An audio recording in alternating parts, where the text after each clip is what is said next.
నిమ్మకాయలు మార్కెట్ నుండి తెచ్చాక కొన్ని రోజులకే అవి ఎండిపోయి కుళ్ళిపోతుంటాయి.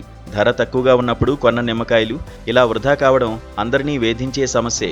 ఇకపై అలాంటి ఆందోళన అవసరం లేకుండా చిన్న చిట్కాలను ఉపయోగించి నెలల తరబడి ఎలా నిల్వ చేసుకోవచ్చు, అదెలాగో ఏమిటో ఒక్కసారి చూస్తే నిమ్మ వేస్టేజ్ తగ్గుతుంది. ఒక్క మాటలో చెప్పాలంటే నిమ్మరసాన్ని తరచుగా వాడేవారికి ఐస్ క్యూబ్ ట్రేలు బాగా ఉపయోగపడతాయి. నిమ్మకాయలను పిండి, గింజలు, గుజ్జును వేరు చేసి స్వచ్ఛమైన రసాన్ని మాత్రమే ఐస్ క్యూబ్ ట్రేల్లో పోసి గడ్డ కట్టించాలి. ఈ ఐస్ క్యూబులను ఒక జిప్ లాక్ బ్యాగులో వేసి ఫ్రీజర్లో నిల్వ చేస్తే వాటి రుచి, సువాసన ఏకంగా 10 నెలల వరకు దెబ్బతినవు. అవసరమైనప్పుడు ఒక క్యూబ్ను తీసి సూప్, జ్యూస్ లేదా సలాడ్లో నేరుగా వేసుకుంటే క్షణాల్లో పని పూర్తవుతుంది. నిమ్మకాయలను కోయకుండా గ్రేట్ క్వాలిటీతో పూర్తిగా నిల్వ చేసుకోవచ్చు.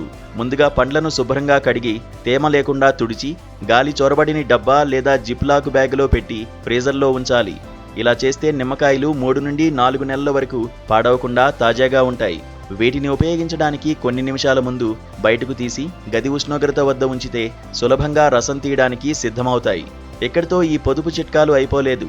టీ, లెమన్ డ్రింక్స్ కోసం నిమ్మకాయ ముక్కలను ఫ్రీజ్ చేయవచ్చు.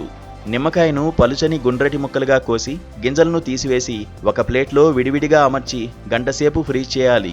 ఆ తర్వాత వాటిని ఒక బ్యాగులోకి మార్చి నిల్వ చేసుకుంటే ఒకదానికొకటి అంటుకోకుండా ఉంటాయి. కావలసినప్పుడు విడివిడిగా బయటకు తీసి పానీయాల్లో నేరుగా వాడుకోవచ్చు. నిమ్మకాయలను నిల్వ చేసే ముందు కొన్ని ముఖ్యమైన జాగ్రత్తలు పాటించాలి. పండ్లను నిల్వ చేసే ముందు తప్పనిసరిగా శుభ్రంగా కడగాలి.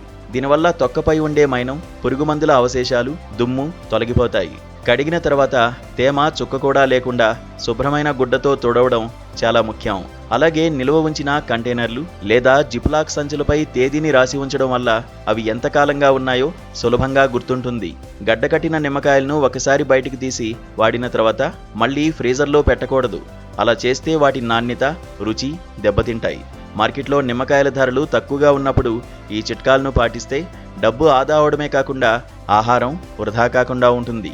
ఇంట్లో నిమ్మకాయల కొరత లేకపోవడం వల్ల అనుకోకుండా అతిథులు వచ్చినా ఎలాంటి కంగారు పడాల్సిన పనిలేదు.